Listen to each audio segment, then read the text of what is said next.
A normal California couple was walking their dog one minute, but didn't realize their lives would change forever the next.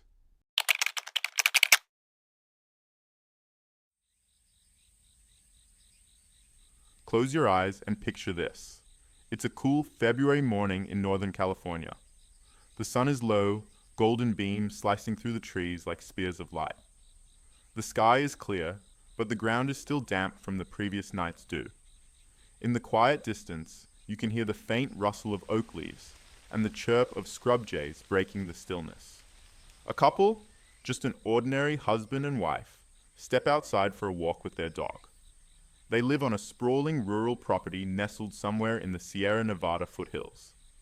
No neighbors in sight, just land, solitude, and the comforting crunch of gravel beneath boots.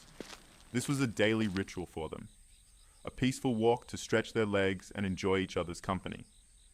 They passed under the same trees, followed the same trail, circled the same bends. And there was one part of the path they always remembered, a slightly elevated slope with a crooked tree near the top. Its roots clung tightly to the soil, like ancient fingers gripping the earth. They'd given that spot a nickname over the years, Saddle Ridge. Little did they know, it was about to change their lives forever. On this particular morning, something caught the husband's eye. Just off to the side of the trail, half hidden beneath the brush and nestled in the shade of the old tree, was a small, rusted tin can protruding from the earth. It wasn't unusual to find junk on rural land, old bottles, scrap metal, maybe some leftover tools from generations past. But something about this can felt different. He knelt down and poked it with a stick. It didn't budge easily. Curious, he brushed away the dirt around its edges. It was heavy, really heavy. With a little effort, he dug it out and cracked the lid open. What he saw inside stopped him cold. Coins, dozens of them, thick, golden, still gleaming after what must have been a century underground. At first, he wondered, are these real? Could it be some kind of replica, a novelty? But the weight was unmistakable, the glint of the metal, the crisp edges. He called his wife over, her voice tight with disbelief as she peered into the can. They took it home and examined the contents. Each coin bore the marks of 19th century America, most of them $20 double eagles, heavy and unmistakably authentic. Their hands shook as they realized the implications. And then, almost as if drawn by a force they didn't fully understand, they went back to the tree. They began to dig, and dig, and dig. What they uncovered next wasn't just luck, it was legendary. Over the course of their excavation, the couple unearthed not one, not two, but 8 rusted tin cans, each jam-packed with perfectly preserved US gold coins. The final count? 1,427 coins, most of them minted between 1847 and 1894, a true time capsule from the heart of the California gold rush. These weren't damaged, corroded, or worthless relics. These coins were in mint condition, literally. Some were so pristine that professional graders ranked them among the highest condition ratings in numismatic history.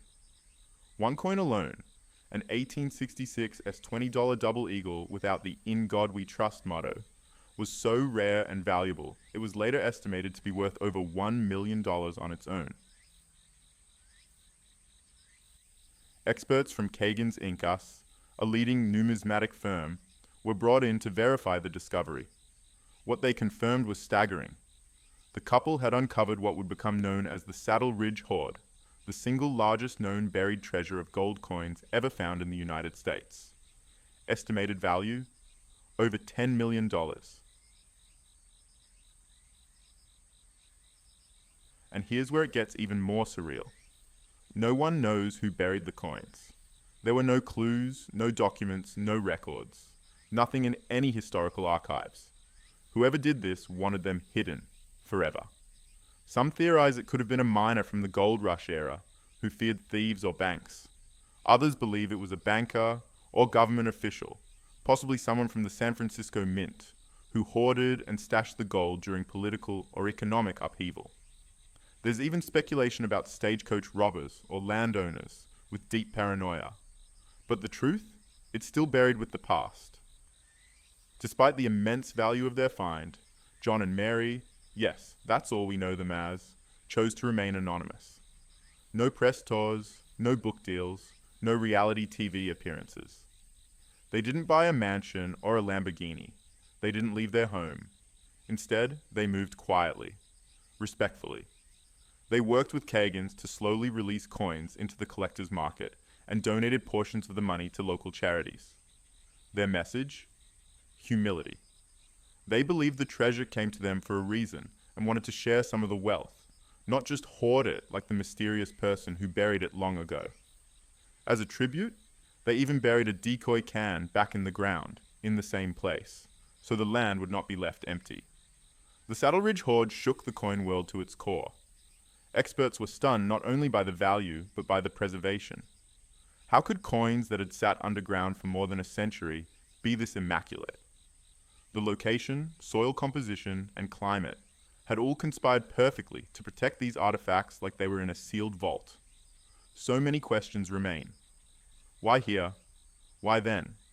Why that tree? Why no one came back for it? The find sits at the intersection of luck, legacy, and mystery. But above all, it reminds us of something powerful. That real treasure stories don't just belong to pirates, legends, or fantasy. Sometimes they're just waiting, quietly, for someone to look down at the right moment. For someone curious enough to investigate a rusted can. For someone who wasn't even looking for treasure, but found it anyway. So the next time you're walking a familiar trail, the next time your dog tugs you off the path, the next time something shiny catches your eye beneath the dirt, don't ignore it, because there just might be millions of dollars worth of history lying beneath your feet.